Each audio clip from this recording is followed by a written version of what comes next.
Good evening, everybody. I'm going to call the meeting to order right at 6:30 tonight. Thank you for stopping in. Thanks everybody else for showing up tonight. Hope everyone's having a really nice summer. So in the spirit of reconciliation, we'd like to begin by acknowledging the traditional territories of the people of Treaty 7 region in southern Alberta, which includes Blackfoot Confederacy members Siksika, Piikani, and Kainai First Nations, the Stoney Nakoda, Bearspaw, Chiniki, and Wesley First Nations, the Dene of Tsuut'ina First Nations, the Métis Nation Region 3, and all those that made Treaty 7 lands their home. Just a friendly reminder for everybody for your phones to be off or vibrate or leave them on ring, but then we'll all stare at you awkwardly as your phone buzzes away. Let's get right to it. First and foremost, I'm just going to bounce back and forth here. I will take, oh, excuse me, we do have an addendum to the agenda. If I can get a motion to put that on, please and thank you. From somebody.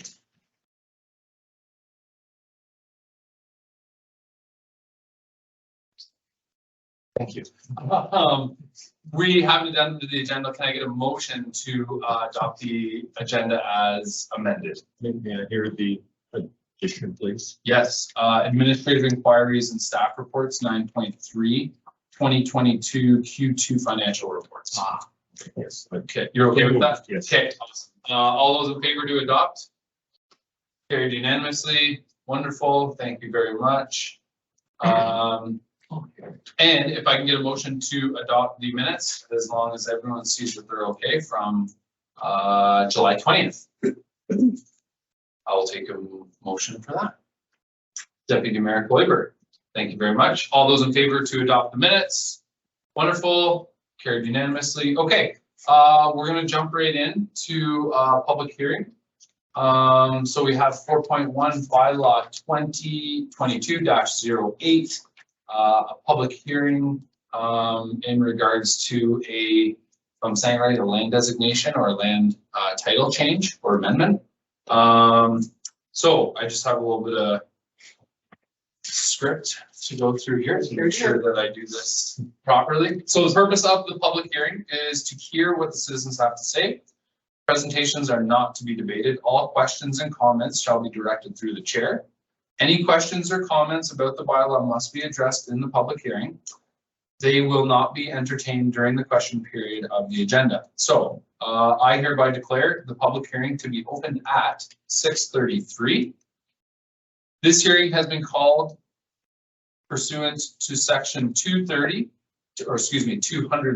of the Municipal Government Act to hear presentations and suggestions from the public regarding bylaw 2022-08 to amend revised land use bylaw 2021-06 by adding discretionary uses to the country agricultural district, adding discretionary uses to the county country residential district, and it was supposed to be county in the previous one.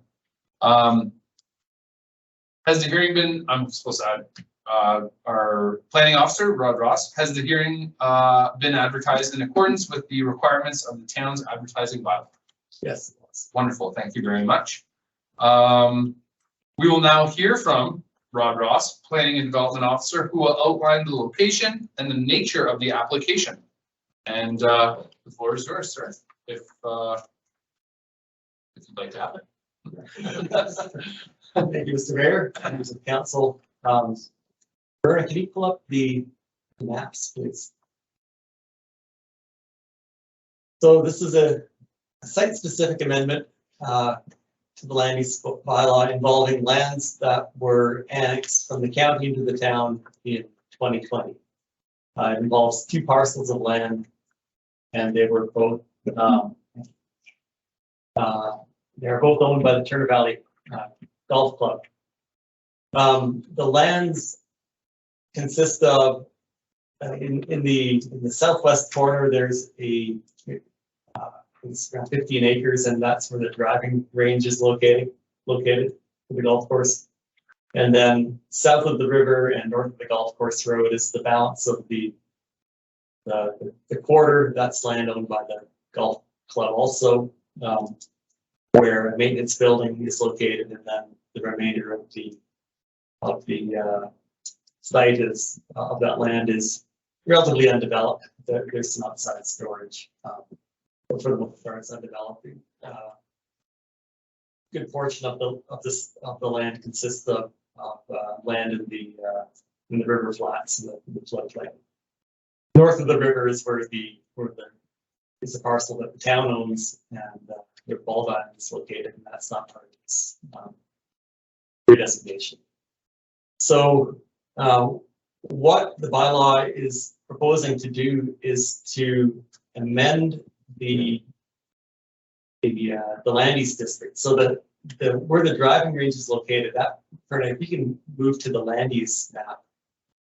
There we go. Where the driving range is located in the it's brown in color. There you go. Yeah, that's fair. So that's actually zoned as county country residential. And so when we annexed the land from the county, we carried their land use districts forward into our, we amended their land use districts into our bylaws so that their zoning remained unchanged. It's basically the county's regulations have been incorporated into our land use bylaw. So zoned as country residential, which that zoning wouldn't allow for any modification or expansion of the existing golf course uses. So what the amendment will do is add outdoor recreation services as a discretionary use. Golf course falls under the definition of outdoor recreation.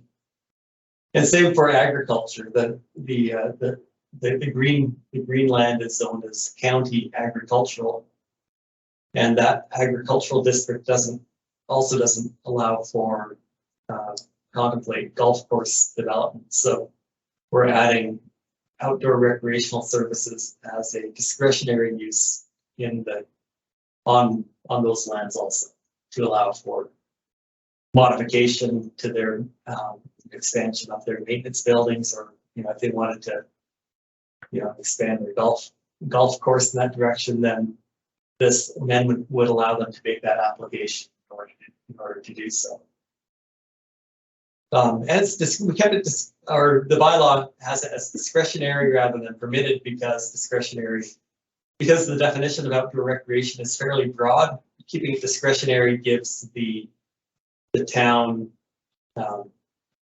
the leverage it needs to be able to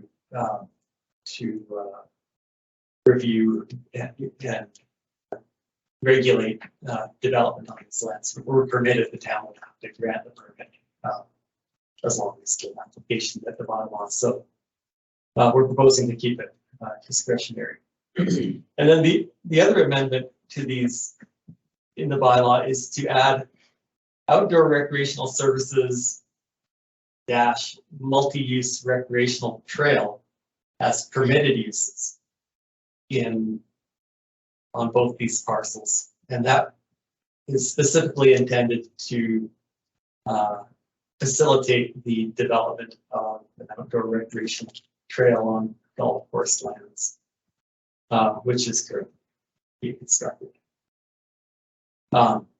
So yeah, there's two intentions in the bylaw. One is to recognize the existing golf course development and allow for that continued use and possible expansion.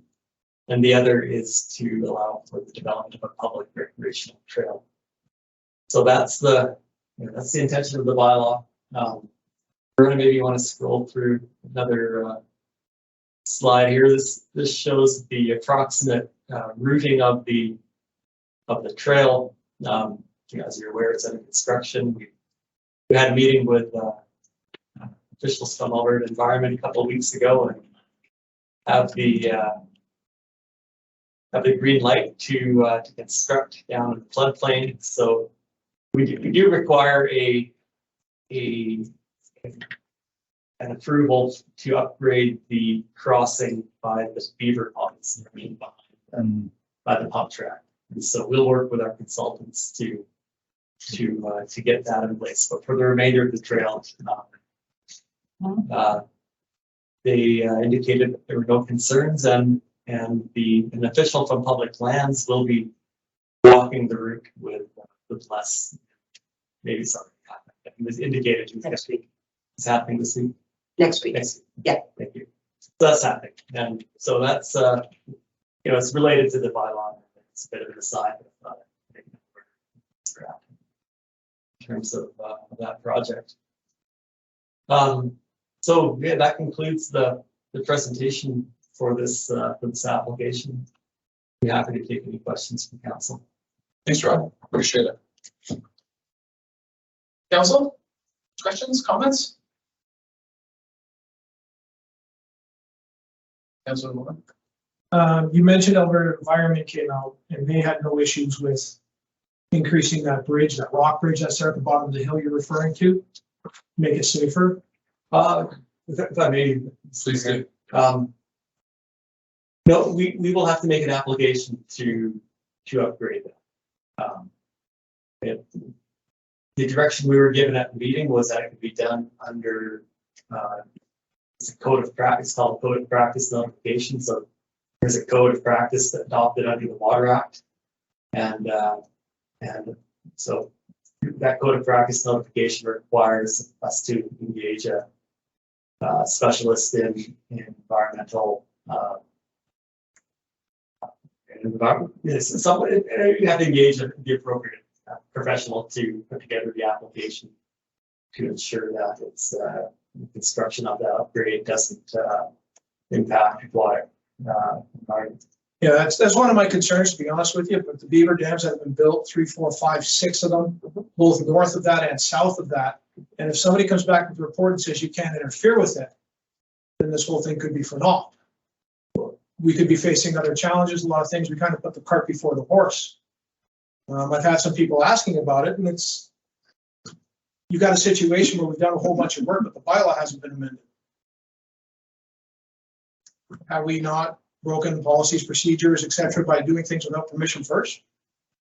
Well, we haven't, if I may, Mr. Mayor. Please do. We haven't broken any regulations. We haven't constructed.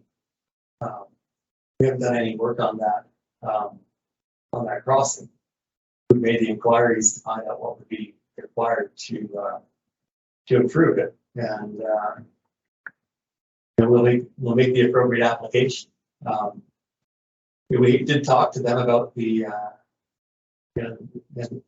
pressing need to be able to get an upgrade in time for the games, and we explored in discussion some temporary options that might work if we're unable to construct it in time, because there's only a 2-week window for doing work in the Sheep River, and that window is actually right now. And we're not doing work. It's a restricted. Well,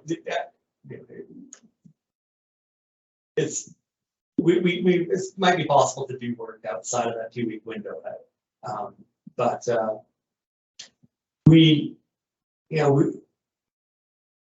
there are temporary measures temporary crossings that will allow the games to take place on the route that we've developed. It takes longer to get the permanent solution in place than to be, but something that we'll continue to work on. We've been trying to expedite this as quickly as possible. Negotiations took a long time to finalize, and we've been trying to get everything in place as quickly as possible, given the short time frame that we have to work with.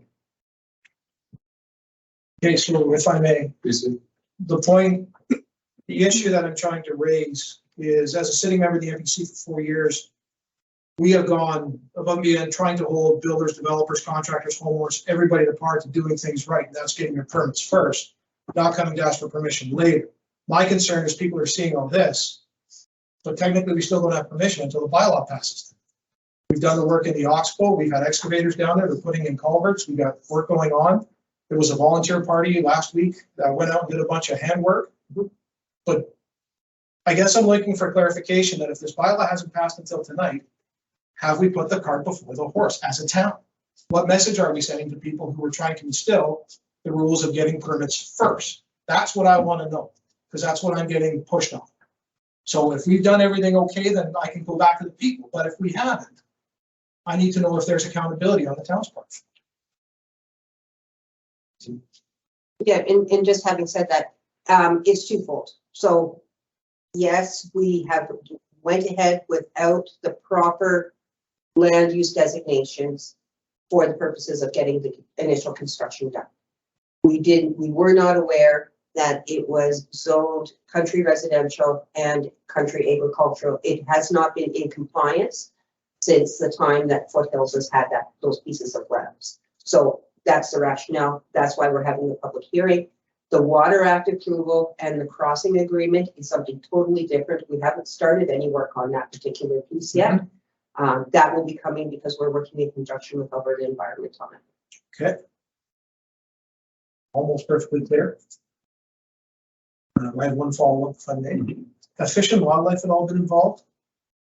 I understand Alberta Environment with the water table and that, but you look at what's down there for the bird life, for the other wildlife. Has any of them come in? Have we disturbed nesting grounds, anything like that? Because we've got thousands of birds down there at the end of the day. And I'm not exaggerating when I say thousands of birds. People come out and watch these birds. I think they're starlings. Don't quote me on it, but you can sit there and watch. Literally hundreds of them come in at a time. They swarm. We got blue jays down there, red-tipped blackbirds. Have removing any of these trees and that disturbed their nesting ground? I'm just curious if there's a responsibility that we have to get them involved, or do we have the knowledge in-house to say we haven't disturbed anything? Again, I need to go back to my neighborhood, my constituents going, we've done things right and we have looked after the property properly. So that's all I'm asking for clarity on that. We reached out to Alberta Environment early on, gave them an illustration, gave them a map of where we were going to be constructing, and asked them to identify any approvals that would be required in order to proceed with the project.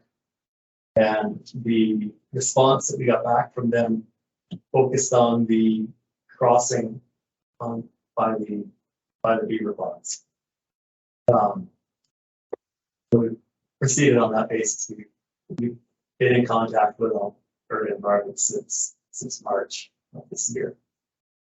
We've been aware of the project. We haven't consulted with Fish and Wildlife. They are part of Alberta Environment. Okay, thank you. And we reached out to the personnel that have worked on other applications for Alberta Environment that the town has been involved in. So reached out to who we knew, and weren't directed to speak to anyone else in the department. So we're relying on the people that we feel that we know. Okay. Okay, and just in the back of my mind, as some of you may remember what we went through with the ball diamond. Yes. We had a big pile of dirt, and that was my concern. So as long as everything's on the up and up, I appreciate the information. Thank you very much. And I'll take it back to my community. Thank you. Thanks, Councilor Lalonde. I was curious too about land designations, but they were written in the 90s or something. I think you're right today. The ones in the foothills, yeah. Okay. I don't believe, if I may, I Yeah. don't think that they've been in compliance, and this just Yeah. brings those lands into compliance at this point. Thank you. And thank you, Rod, for your answers. Any more questions, council? Move on with my script here. We received no written responses prior to the agenda submission deadline. At this time, are there any written responses that we've received? Okay. Okay, so nothing there. I will ask, is there anyone present who wishes to speak to the bylaw? I assume Mr. Robert is not here to speak to the bylaw. No, you're okay, perfect. Okay, Are there any further remarks to be made by administration? Okay. Council, if you wish, you can ask staff any questions. If you don't want to, or if you don't have any. Is everybody, are all the members satisfied that they have been presented with sufficient information tonight? Okay. All right, so I hereby declare that the public hearing with respect to bylaw 2022-08 is now closed at 6:50, and we will continue with the council meeting agenda. So we're just going to proceed with the regular agenda, and we will come back to this, I think, pretty quick, if I recall. Yeah, awesome. Okay, great. Okay, let's, I'm just gonna go back to my agenda here so I know where I'm at. Oh, okay, so this one's easy enough. Question period. At 6:51, I will open question period. Have we received any written questions? No? Okay, perfect. And nobody with us tonight. So at the same time, 6:51, I will close the question period.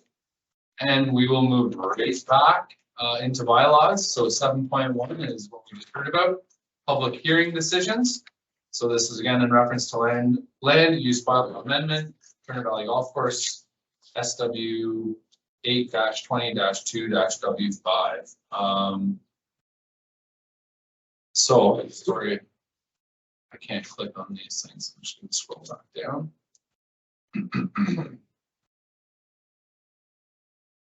Okay, so it was all laid out there by Mr. Rod Ross for us.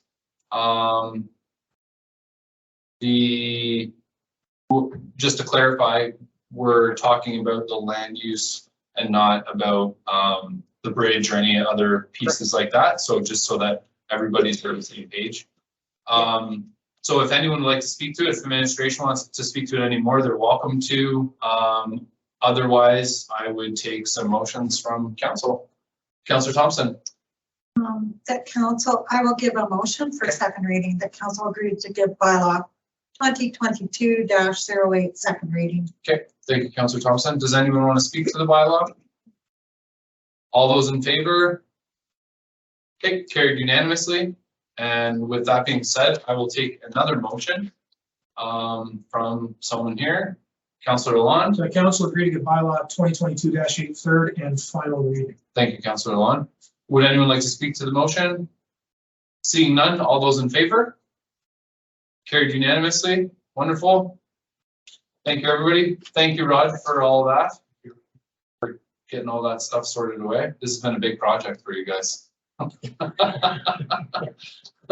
be worth it. It'll be worth it. And all that black diamond, all of our logos will be on those posters next year, even though we're Diamond Valley. So there'll be some. We'll put Diamond Valley logos on them. Well, they already printed the ones when I was at the kickoff party. You were at the kickoff party. Yeah, they already printed them. They said it cost $11,000 to redo it. So I said, well, Black Diamond's going to be there. Don't worry.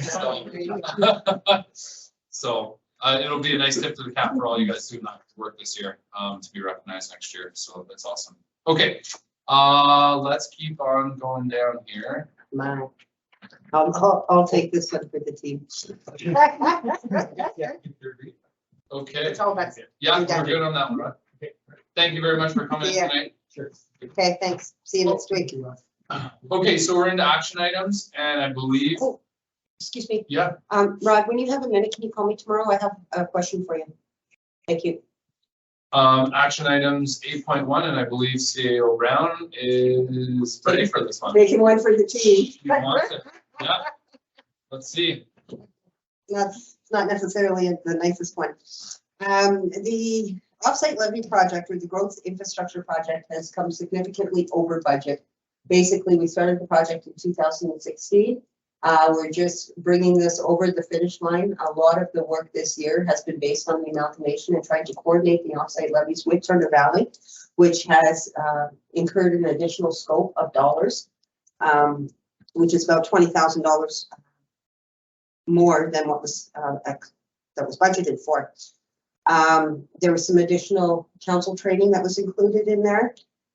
We also had to have meetings with the town auditors regarding the fund balances.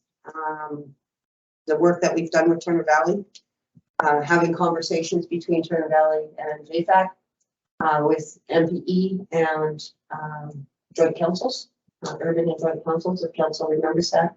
All of that work does come at an additional charge, and that additional charge is about $20,000 over the original amount. Administration is recommending that we use $15,000 from the planning general legal reserve and $5,000 from the EDC operating reserve to pay for the additional scope of dollars. Sure. Any questions, council? Councilor Bain. Turner Valley is paying their own consultants. Are they contributing anything towards our consultants? And No. the This is just the charges for the town of Buck Island.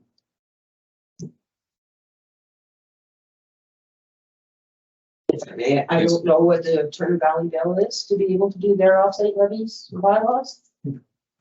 And I'm sure that their consultants will be charging them accordingly.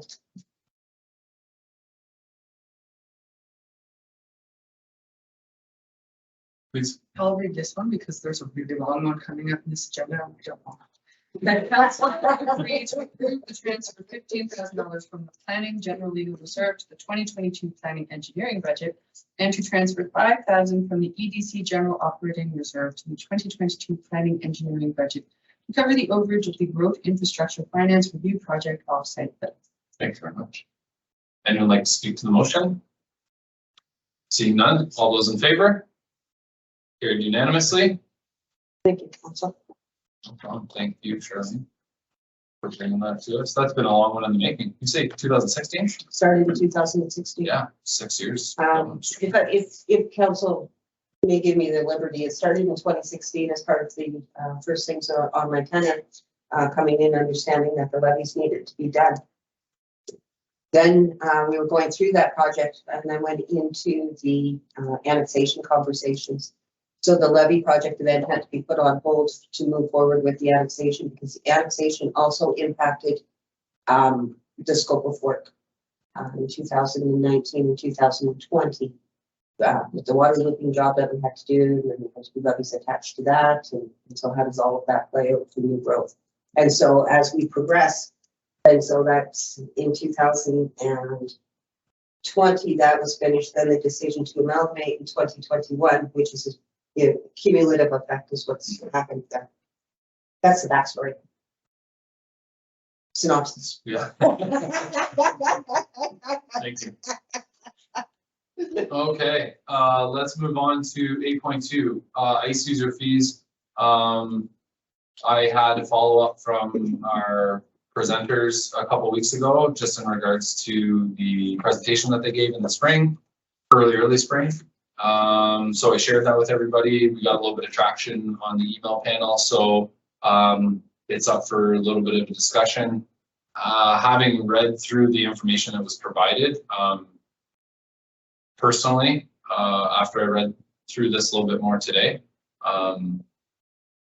we're already subsidizing them quite a bit, but you know, this is up for a chat. So I'll leave this up to council to have a chat, talk about. Council out of the lawn.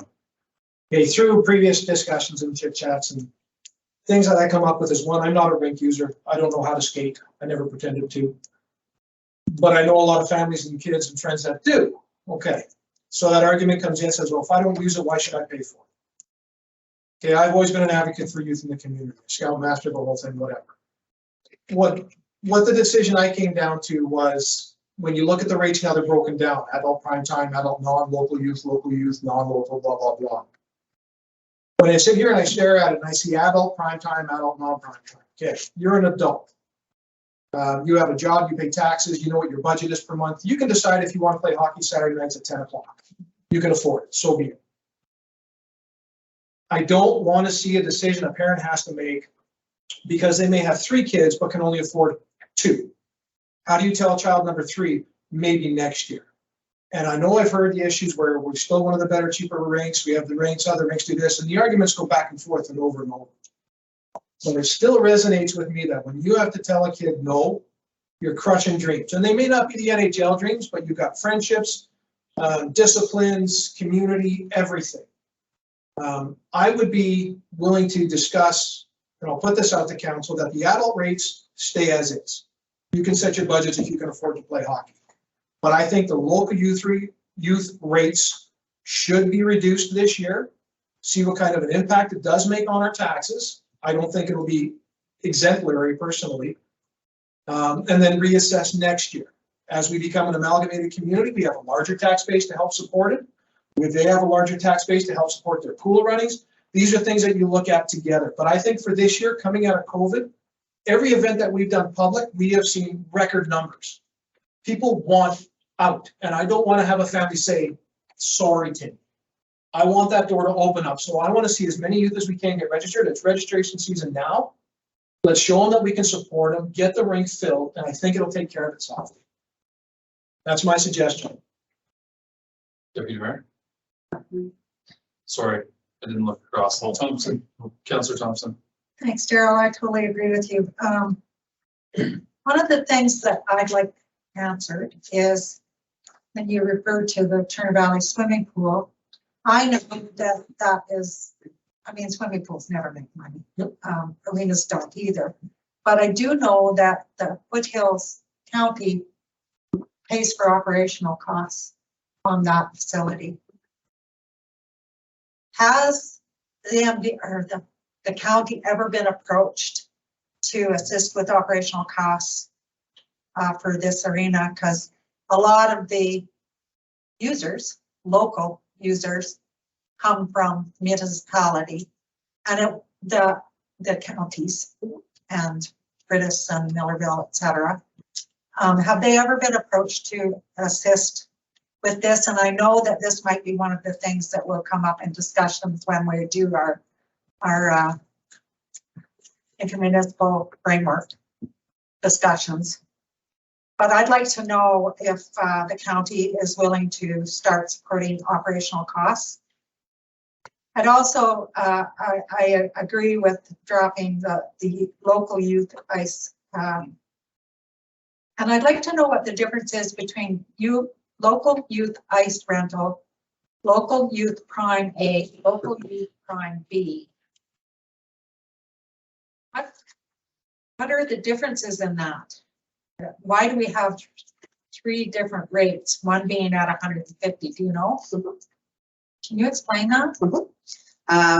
The local youth ice rental is, so prime time is anywhere now. I would have to clarify the times, but it's 3 until 8 p.m. Okay. And local, so that's your local youth primes. So it's the highest amount of times that the arena gets used. So it's the highest booking times where people are available to utilize the arena. Okay, so it's after school and before 9 o'clock. So that's $150. See what I mean? So your local youth prime B is 95 and A is 85. Yes. It's a bit confusing. Why would A be lower than B? And then It's what earlier. is the rate that It's they earlier. get charged? So it's earlier. So there's also a morning rate and an afternoon rate. Because in the mornings, from 6 until 9, that's the A's, and from 3 to 8 is the B's. Right, but still confusing. What's the 150? Is that prime? That's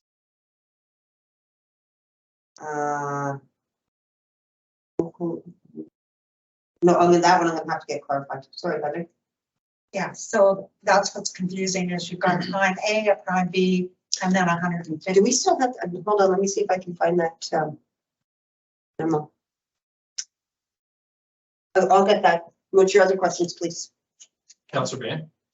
Oh, sorry, do you have another one? No. Go ahead. Heather's got some. So that's the question is clarification on that. I'd like to know if Foothills has ever been approached to help support. Yes. Because they have lots of users that come here. Yes, and they also pay non-local, the non-local youth, they also contribute to that as well. And so Well, that's, maybe, but local youth are defined as Turner Valley and Black Diamond residents. if you look at within my own family, my grandchildren live in outside of town, but they belong to the local youth prime, A or B or whatever. Mhm. They don't pay, they don't differentiate that. It's No. differentiated if it's a group that comes The from club. The club. outside the club, right? Yeah. Yeah. So that's where the MD maybe should be stepping up a bit to help pay for operating costs. So clarity on those rates, local youth, ice rental, youth prime A and B. Because are youth getting charged $150? Or are they getting paid for prime 95 and 85? Because that makes a big difference to me, because it's my understanding, now that it's laid out this way, it's my understanding they were paying the 150. So I'd like clarity on that. That's my impression as well. So, I mean, if they're paying 95 and 85, that's great. I would just leave those alone, but 150, if you compare them to other municipalities, is of similar size, not Okotoks or Calgary, that's unreasonable rate, 150. So that's my comments. I think that's it for now. Councillor Bain? I'm in support of the general idea of reducing the fees for youth. I'm wondering if there is a specific number that is in Councilor Lalonde's mind, and then we can debate whether or not that specific number is something that we are willing to support. One moment, please, sir. Would this be going on the assumption that it's 150? Well, That's the only we problem, need right? that question answered before we can make any decisions here. Was the prime A and prime B, Les was saying that there were subsidies available? Yeah. Were those the subsidized rates? There's a subsidized rates, But the 150 was regular rate. regular rate? Is there any way we can just, Yeah, You know, Councillor Bain? from my knowledge of other rinks, I don't know if it applies right now, but CAO Brown started with an explanation. The prime time rental would be from say 3 o'clock to 8 o'clock. And then prime A would be early morning up to 3 o'clock, obviously, or day. And then prime B would be midnight on. Something, so you've got 3 different sets as people wanted to use it. To entice people to use it. Entice people to use it outside of the prime hours. That's why there's the difference. That's why there's a difference. Sure. So according to our website, the information that is available, non-prime A is weekdays before noon. Non-prime B is weekdays between 12 p.m. and 4 p.m. Non-prime weekdays before 4 p.m. and prime is after 4 p.m. and on weekends. so And that prime is the information- 150. Yeah, are these So that's what our kids are getting charged. prime A supposed to say non-prime? I would suggest that would be the case. Non-prime A and non-prime B. Okay, so. I And it's think we right on can- our website. If anybody, do you want to pull that up? Verna, can you do that into facilities? So Under, I think the conversation is 150. if that's where the conversation That's a is. conversation for us. And that's the only piece we're looking to have a conversation about. Everything else, I think it's fair to say, adults especially are good to pay what they're paying. Daryl, what do you got for us? Okay, Math man. math man. 2019, there were 1,534 hours of rental in total, providing a revenue of 672 hours were local youth prime time at the 150. If you were to drop it to the 100, you save that $50 per, it's a $33,000 give or take pump on the taxes that would be covered. So you've got, say, for easy numbers, $30,000 that we have to add for additional taxes. Roughly, there's 1,000 homes in Black Diamond, you're talking $30, give or take $1 or $2. Quick math off the top of my head. So for $30, realistically, that's not a husband and wife going for a burger and a fry anywhere out of town. Like, not even close. So, like I say, for me, the rink, I don't touch it, but I know the kids that do, and I'll pay that $30 quite comfortably. Like I say, Mr. Mayor, you play hockey, you know what your budget is, your family knows, that's your decision if you want to play Saturday night. But when you got kids, if I can help your kids play by me covering $30, that's really not a lot over an 8-month hockey period. I think the ice is already in. Yeah. So here we go. So I would Yeah, recommend, slow down. honestly, for easy math, and maybe it helps administration, I would take out your local youth ice rental at 150, and I'd put it in at a 95 and a matching. And just keep the numbers, eliminate the one price group altogether. So you only have the two price groups, 85 and 95. Well, so what's gonna end up happening is there's probably gonna be a trickle effect There here. will be. Because once we lower this rate, the other two rates are either gonna have to stay, which will make them less enticing, or those rates will even have to go down. That's correct. I think those other time slots though they're just unusable to school age kids. Well, what if we did like 110? The local youth, and then you still had your 95 and your 85. There's still a little bit of an incentive, just something to consider, So that'd be- something to consider. So you take 40 off, Charlie. So I just like to correct the statement that that time is unusable. There is many teams that come from in and around the area that utilize that ice time. Hockey camps, all kinds of things. The facility is booked nonstop. And I think when you say that part of the reason they use those times is it makes it more affordable for groups like figure skating and not necessarily hockey, because those are the groups that use in the mornings. Which is Councilor great. Thompson? I would totally agree with dropping it to 110. That's But it about- still gives the prime time users a bit of a break, or even 125. I'm good with that. 125, and then I'm not sure why the Scott Seaman Sports Rink local youth is $100 an hour when it can't cost as much to operate out there as it does inside. And it's subsidized somewhat, the operating costs. But if you go to 125 for the local youth ice rental for the Oil Fields Arena, and you leave the Scott Seaman alone at 100, then that would seem fair. Okay, I saw Councilor Bain's hand up. I'm not sure if you had a comment. You're okay? Yeah, Are you okay as well? thank you. I was going to suggest 125 for the big rink and 75 for the local youth at the Scott Seaman. Okay, do you still have a question? Just for quick clarifications, if you're looking at 125, guessing you're around $17,000 additional subsidy, and the 110 was about $27,000. Okay. So Thank you. The 125 is pretty nice. Mhm. And I mean, you know, That's a bit. obviously we're taking 17 from people here.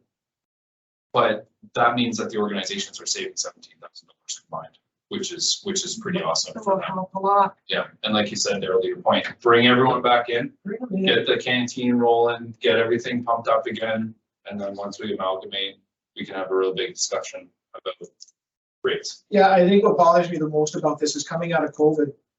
Now more than ever, you gotta open those doors and let them in and let them play and get that passion back into it. Yeah. Because I know as the father of a 17-year-old, she finished her swimming skills early, had to wait 2 years to get her lifeguarding, and sweet, I'm done. Because life went in different paths, kids get different hobbies. Yeah. Open the door, get them in, let's use the rink. I agree. So I think I think we're getting close to a motion at 125 on the indoor. It's just, do we want to have a conversation to Deputy Mayor's point about the outdoor? Do we want to talk about that $100 bill? Do we want to go to the 75 like suggested, or something in there? Go ahead. Someone refresh my memory, when they did their presentation, was it just strictly about the big rink, or was the Scott Seaman? I think it was just included in there? indoor. I think it was just indoor. I think you could probably leave that one alone, but it's totally up to you. Well, Councilor Thompson? I like the idea personally of dropping it to 75. We have a lot of pond hockey kids as well, and that's why they're in pond hockey, is because it's affordable and they're not as competitive. And if you look at the other rinks that they're playing at, like the Millerville Outdoors and stuff like that, our rink is quite expensive in comparison to some of those. So I really like the idea of the 125 and 75. I think that makes it fair all the way around. Another thing to consider is, as we've been told, going into the future when we get the new plant upgrade put in, that's supposedly gonna help us with costs. Right. Because it costs a lot to run that old clunker. Mhm. So once we get the new one in there, we should be seeing some cost savings. And we also have some cost savings with all the infrastructure for the solar panels, et cetera, there too. So I think this would be a fair compromise, and have a look at it again in the new year when we're amalgamated. I really think that that's a great thing, and I would be willing to put that forward. Okay, Councillor Bain?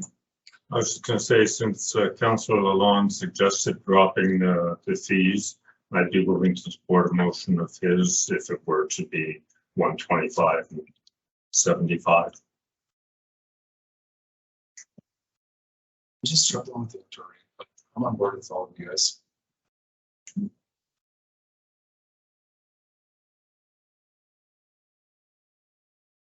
Okay. Yeah, I mean, like, 1972. what's that, sorry? 1972. For what, sorry? Well, instead of 125, it's such a lame number. So make it a challenging number. I will. Could we do 85 on the outdoor one? Instead of 75? My only concern is that when we do amalgamate, we have to go back to this. I Yeah. don't want to be looked at as going, we all of a sudden have to throw the prices way Yeah. back up. Yeah. I agree. Charlie? So in August, next August, whether we're amalgamated or not, the fees will stay for the season. It won't be something that's done in January. It will be done for next August for the coming winter season. Those prices will be going up. The cost of operations is significantly higher when you look at the cost of electricity, when you look at the cost of gas, you look at running the facility. We're already subsidizing 172 or 142 youth within our community by the tune of $200 an hour, over $200 an hour. When you add it all up. And I understand the desire and the need and the want for councils to do it, but it's 112 people that are actually impacted by this, that are residents of our communities. $200 buck time. Okay, as long as everybody's aware. I don't understand why I wouldn't come into it. It says it's the 2022, 2023 ice user fees, and when that group was here, our manager of the arena advised that they would look at those fees before the season started so that fees could be changed. So why would these fees not be changed now? So Because Please. Les told us that we could wait to change the fees. may I respond? Yeah. So at the end of the day, the rates are established in August for the winter season. The winter season starts in August and it finishes in March. That's your season. So those rates will stay in place. It will come back next August for the new fees to come forward. That's how that system works, because the season is a winter season. It doesn't get relooked at in January. So we told those folks that we would look at this now for this season. Well, that's what we're doing. No, we're not. This season starts like in October. These will be the rates right now. Yeah. As soon as you pass them, these will be the rates For this year. for this Okay. year. Yeah, for this year.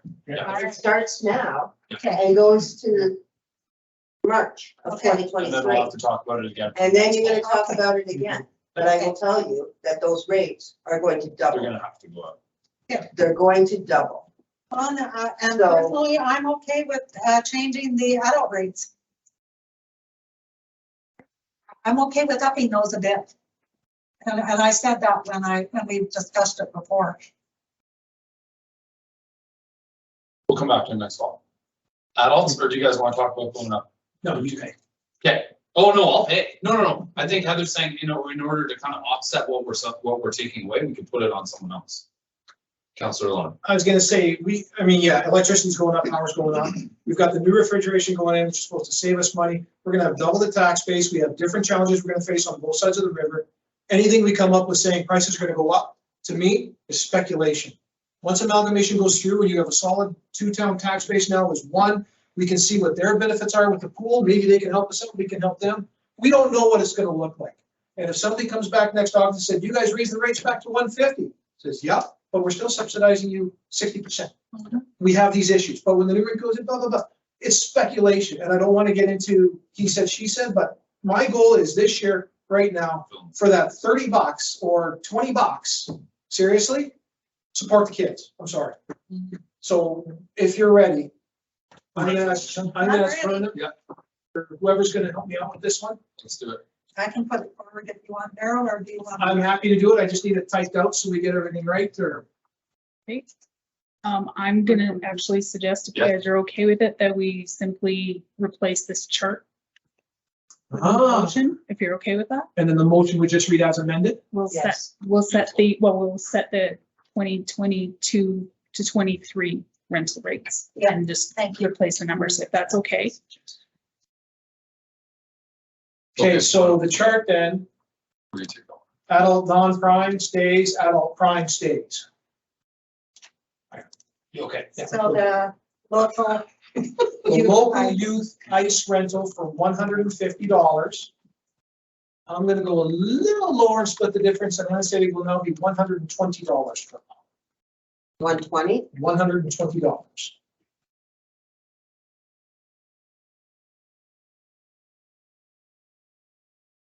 The rest stays, and the only thing else that we're thinking of changing is the Scott Seaman. Lower the local youth to 90. Like it. Sorry, this is gonna just take me a second here, and it's not gonna be pretty. I'll make it pretty for the official minutes. So the adult non-prime 150. will stay at 115. Yep. And the adult prime 210. stays at 210. Local youth ice rental will be $120.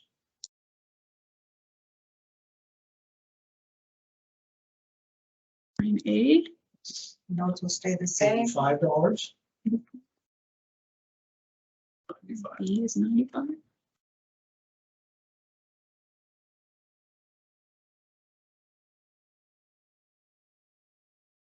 And last two, 170 and 100.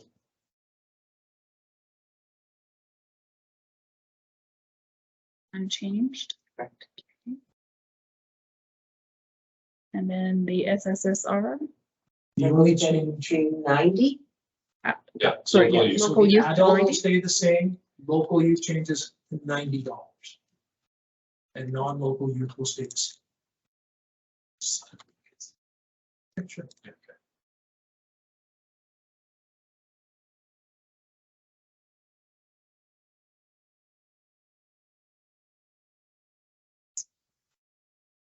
Thanks for that. Really helped. Yeah, that's In the photo. close, just so you know, that's off the phone calculator, That's right. close. That's all right. Close is good. These are all correct? Yeah. Looks good to me. Daryl youth was 90. And the ice rental is the 120. Yep. Stayed. Yep.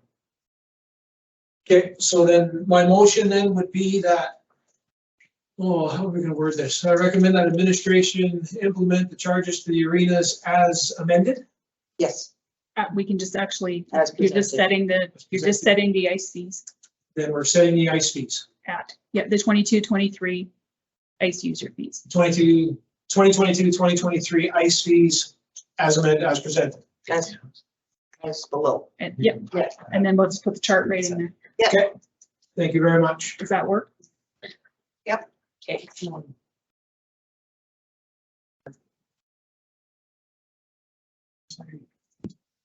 Okay, everybody happy with that? Okay, the motion is as you see it. All those in favor?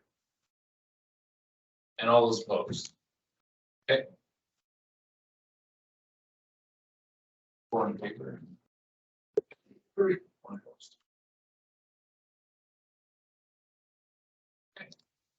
Awesome. Thank you to Berna and everyone in administration for putting that together for us on short notice. I threw that in last week late. Thank you. Thank you very much. Okay. Sorry. I'm just- All right, let's keep on going. We are 8.3, second one of these this year. Request for 2021 property tax penalty relief. Pretty much the same situation that we dealt with a couple months ago. If anyone had a chance, or if everyone had a chance to reread it, pretty straightforward. Does anyone want to speak to it? Okay.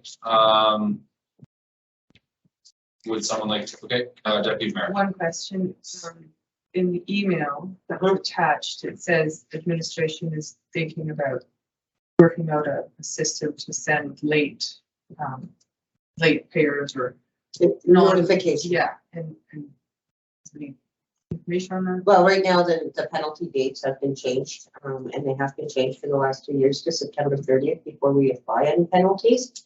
And then, of course, September 30th until December 31st.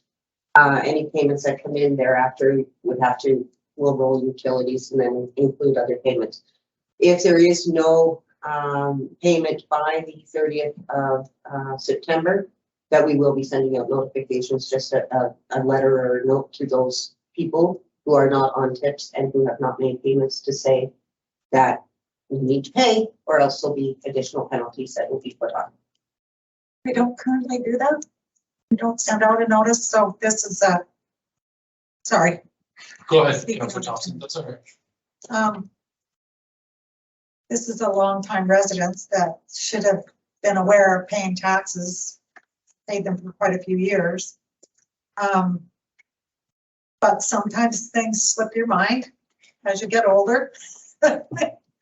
And so maybe if this individual had gotten a notice that he was late, he might have got here to pay the taxes. So we don't send out any notice at all that There there is one that goes out in December to say that if there's any outstanding dollars that is left over, that there will be additional penalties applied. so he would have got that. We would have got that. Okay.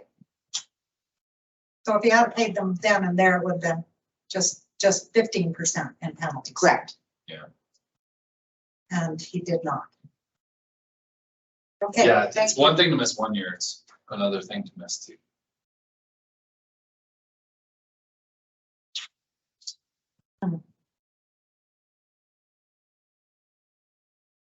Okay, any more questions, comments, council?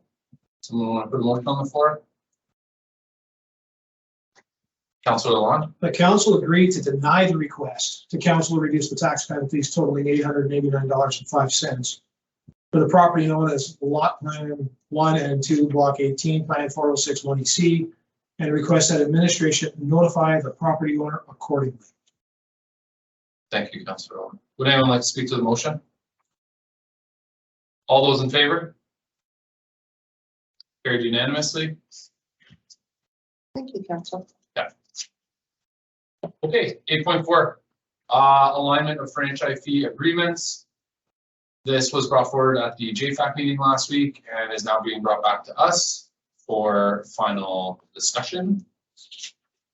Everybody was in the JFAC meeting last week, so this should be pretty fresh. So if there's any questions, Councillor Bain, Just gonna make a first motion, if you would like that. CEO Brown, would you like to? When it comes time to make the second motion, I would like to have a new term of the agreement for specific wording that we need to put in there to make it flow better. It has to be a 20-year agreement.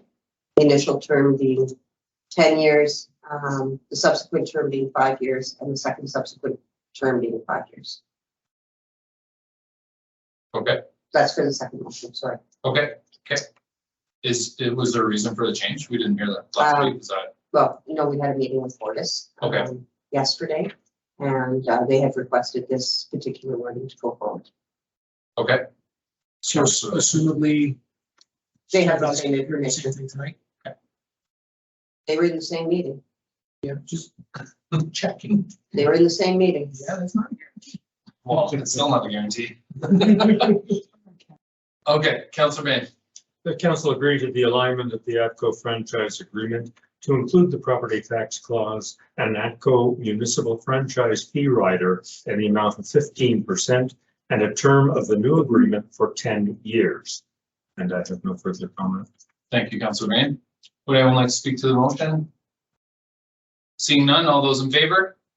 Carried unanimously. And we'll get that wording for the second motion, whoever would like to present that one. Deputy Mayor? Thank you.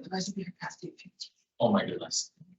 I'm reading very slow. That council agreed to the alignment of the Fortis municipal franchise fee rider in the amount of 10% and the term of the new agreement for 10 years, the initial term, the first subsequent term,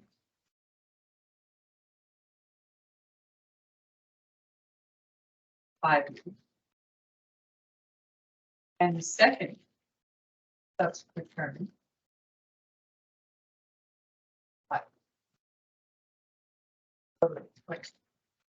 Does it say that on the bottom? Then please do not add it.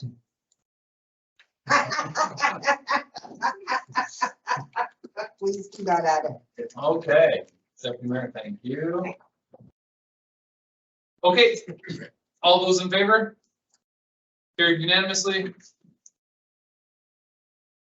And I will take one final from Councillor Thompson if she's ready for number 3. Okay, the council agree that Black Diamond Administration will work with the service providers, ATCO and Fortis, to proceed with the required steps for both ATCO and Fortis franchise agreements. Thank you, Councillor Thompson. Anyone like to speak to the final motion? All those in favor? Carried unanimously. Wonderful. Okay, let's keep going. 8.5. Okay. Budget allocation from operating reserves for amalgamation pre-incorporation expenditures. This was another topic from JFAC last week. We are going to be splitting by this number, what we 726,000. Yes, thank you, Councillor Bain. Which leaves us with $363,400, which we will be taking from the operating reserves to cover expenditures to start the merger process. So if anybody would like to speak to this, please do. Otherwise, we will get a motion on the floor and get this moving. Councillor Bain. The council approves a budget allocation in the total amount of $363,400 from the following operating reserves: legislative amalgamation, $38,500; legislative general, $20,000; legislative intermunicipal miscellaneous meetings, $10,000; contingency, $294,900 to cover expenditures required to begin the merger process for items that need to be started prior to the incorporation of the new municipality. And I have spoken all I want to speak on. So if you just want to do it, yeah. He's halfway done, I'm like, that's. Would anyone like to speak to the motion on the floor? Seeing none, all those in favor? Carried unanimously. Thank you, Councillor Bain. All right, 8.6. Okay, another JFAC. Another JFAC one. Yeah, another JFAC one from last week. And this is in regards to our HR consultation. So if anyone would like to speak to this, I think we came to a decision last week. Well, I believe we came to an understanding with Turner Valley last week, and we picked. So if someone wants to speak to it or give us a motion, that's great. Councillor Thompson, I'll give you the motion. please. Deputy Mayor Clover would like to. Thank you. The council approved the proposal from Access HR level to be funded on a 50-50 basis between Black Diamond and Turner Valley out of operational reserves, and that administration prepare a services contract that encompass the scope of work from the RFP and the costing from the proposal. Thank you, Councillor Thompson. Anyone else like to say anything? CEO Brown? Just to be clear, to understand that that administrative service contract will be prepared by Turn Valley, not by Black Diamond. Okay. And there was discussion last week in regards, do we not discuss 50, 25, 25? In regards to how it would be, oh, excuse me, that's, I'm mixing things up. I saw 50, 50 and I thought that's how we were gonna pay the HR. I think that's still in the works. Anyways, my apologies, I mixed things up. Okay, anyone else like to speak on it other than myself? Is that what I'm talking about? Seeing none, all those in favor? Okay, carried unanimously. Wonderful. All right, let's see. Oh, okay, great. I'm just gonna bring my agenda back up.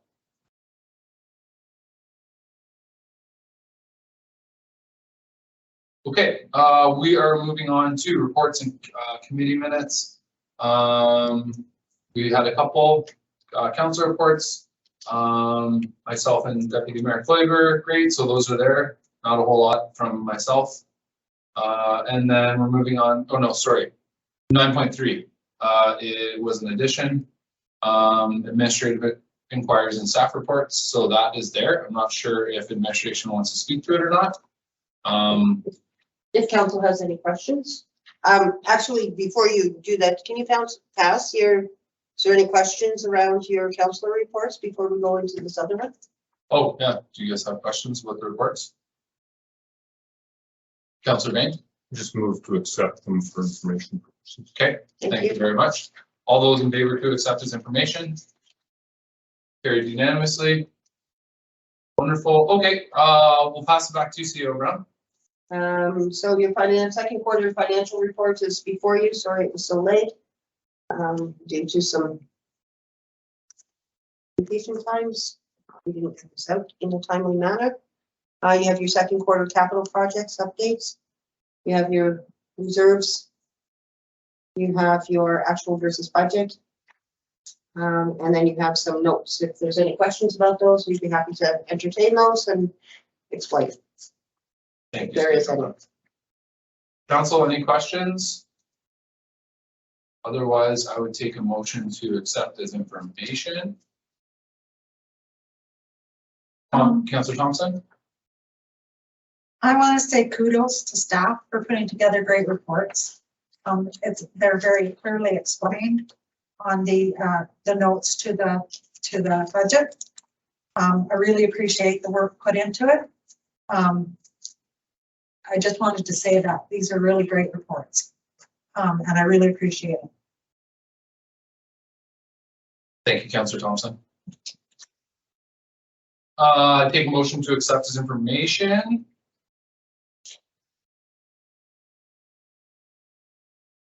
Councillor Lalonde, I'll give you that. thank you very much. All those in favor to accept the report as information? Carried unanimously. Wonderful, thank you very much. Okay, correspondence and information. So I think we'll just kind of rush through these and we'll take a motion at the end to accept them all as information. So we've got the official administrator's report, which is from Jeff Nixon, just in regards to checking out our unadopted minutes. And there was a report for us, or for, it was sent to the town from the RCMP, just in regards to statistics related to our town. So that's there for people to take a look at. Note from the Minister of Justice and Solicitor General in regards to provincial policing, the topic that just doesn't go away. I've only been here for like 10 months. I hear about it at least once a week. But that's there as well. Ukrainian Independence and Heritage Municipality memo. I think we're kind of in the works right now with Yeah. discussion. Wonderful, that's awesome. Thank you for spearheading that, CEO Brown. And then last but not least, Walk to Breathe.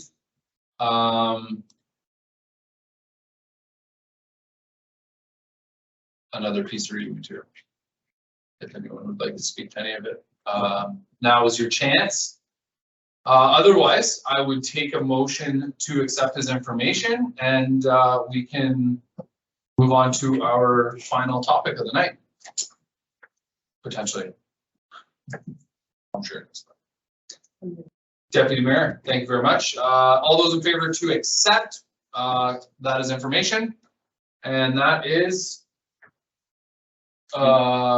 unanimously passed. Awesome. Did we not, sorry for interrupting, did we not want to do something a little special for the Ukrainian one, or do we need a motion for that? No, we're working on that already.